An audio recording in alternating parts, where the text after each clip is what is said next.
Assalamualaikum warahmatullahi wabarakatuh. Di video ini saya akan berbagi cara membuat materi dan tugas pada Google Classroom. Baik, langsung saja kita masuk ke Google Classroom. Saya lebih memilih masuk menggunakan Google Chrome seperti ini. Kita masuk ke kelas A. Kelas A ini belum saya isi sama tugas apapun, masih kosong. Nah, masih kosong, belum ada tugas.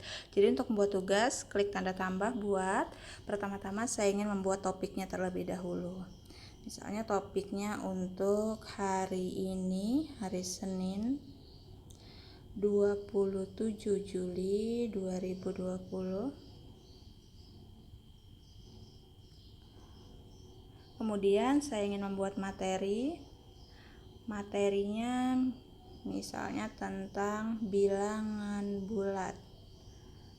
Kemudian deskripsi di sini bisa kita isi sesuai keperluan.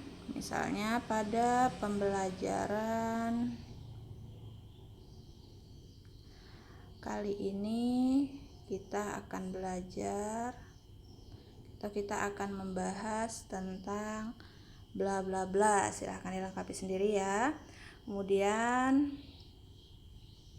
misalnya pada materi ini kita ingin menambahkan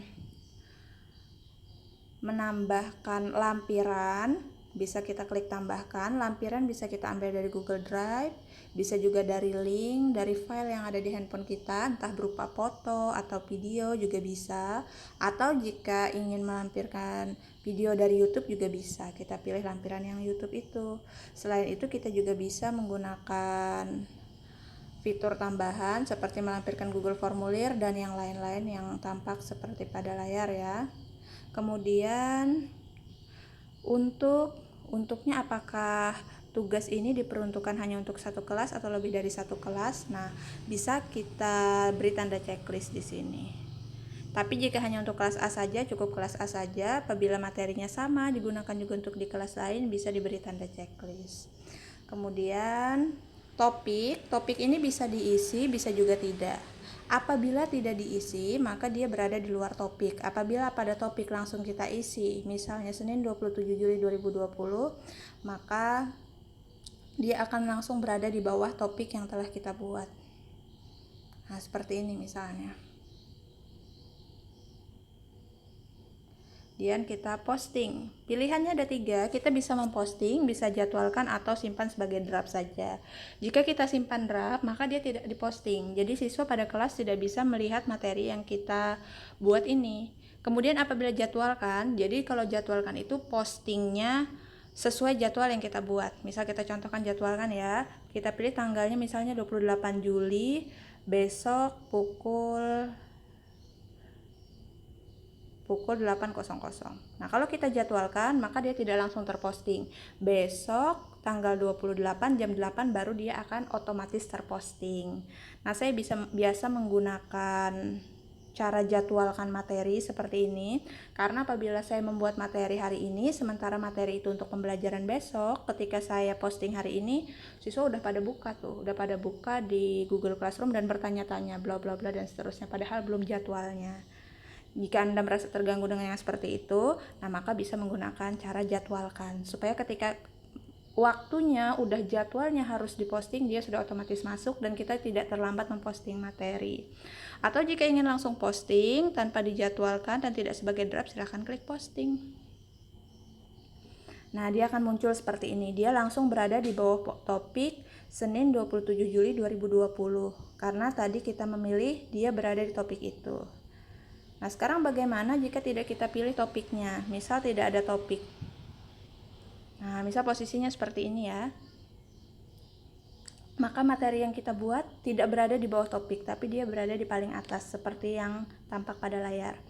Nah, gimana kalau udah seperti ini? Caranya bisa diedit, terus masukkan topiknya tadi seperti apa, masukkan ke topik apa yang kita mau, atau bisa juga dengan klik tahan seperti ini, terus geser ke bawah topik yang kita inginkan.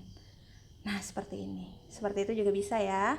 Baik, itu untuk materi. Nah, selanjutnya untuk tugas. Jika kita ingin membuat tugas, silahkan pilih tugas atau tugas kuis, terserah ya, bebas aja. Misal saya pilih di sini tugas biasa aja. Nah, untuk tugas, isikan judulnya, misal judulnya adalah tes 1. Kemudian sini tulis jawablah pertanyaan berikut ini. Pertanyaan berikut ini dengan benar. Apabila ada petunjuk tambahan, silahkan ditambahkan, apalagi petunjuk tambahannya sesuai keperluan ya. Kemudian misalnya soal yang ingin kita sampaikan melalui tugas ini dalam bentuk file, bisa kita tambahkan, apakah dia berupa foto atau apa. Jadi sama seperti pada materi tadi ya, kita tambahkan. Atau mungkin soal yang ingin kita berikan itu dalam bentuk Google Formulir, misalnya berupa pertanyaan, bisa juga. Dia tinggal lampirkan, lampirkan tambahkan apa yang ingin kita tambahkan, apakah formulir, apakah gambar, dan sebagainya. Kemudian poinnya. Nah, poinnya apabila tes yang kita berikan ini ingin kita nilai, maka kita tuliskan poinnya. Berapa poin? Apakah 100 poin, 80 poin, atau berapa poin? Misal tugas ini saya berikan 100 poin.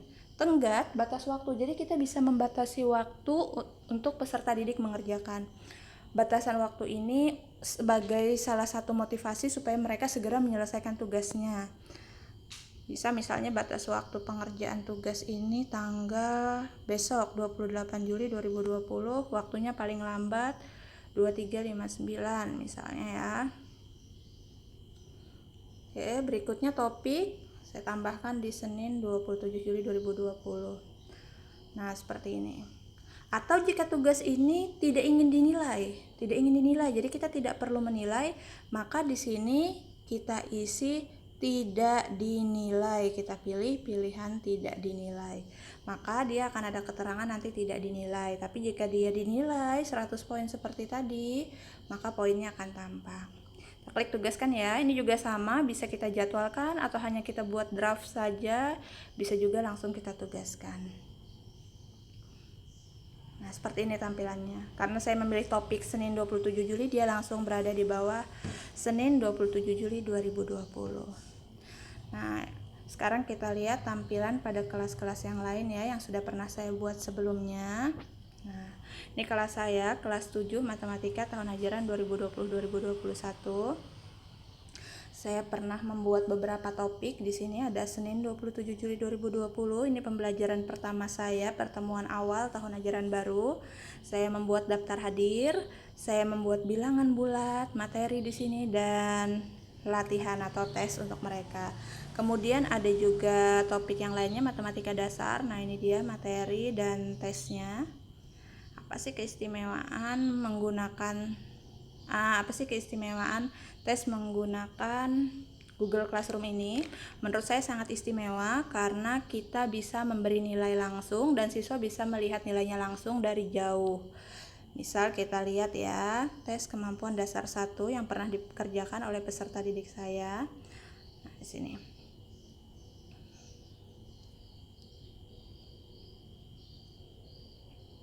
Nah, ini dia. Udah siap dinilai, diserahkan, statusnya udah diserahkan. Ditugaskan berarti dia belum menyerahkan. Diserahkan itu artinya dia sudah mengumpulkan tugas. Jadi melalui Google Classroom ini kita bisa tahu siswa sudah mengerjakan tugas, sudah mengumpulkan tugas, atau belum mengerjakan tugas.